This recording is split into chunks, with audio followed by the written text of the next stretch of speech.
presentation. It was in the right spirit, and it has good points. Can everybody hear me? I have a couple of questions. The first question is a short clarification.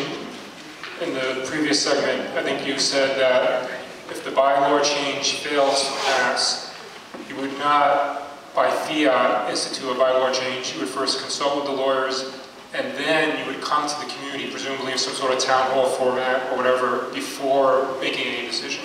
Do I understand that correctly? Are you committed to doing that? Actually, that's the decision for the board, but I believe the board, that is the consensus of the board. A show of hands. People on the board committed to having a town hall meeting before changing the bylaw unilaterally, if that's necessary? That's the old board. That's the old board. I guess nobody sitting at the table would like to raise their hand. Okay, Clark is good. I think if Clark is willing to do it, we can swing the board. Let me just say this, the board, it's always been the board's intent to communicate and get out in front and tell people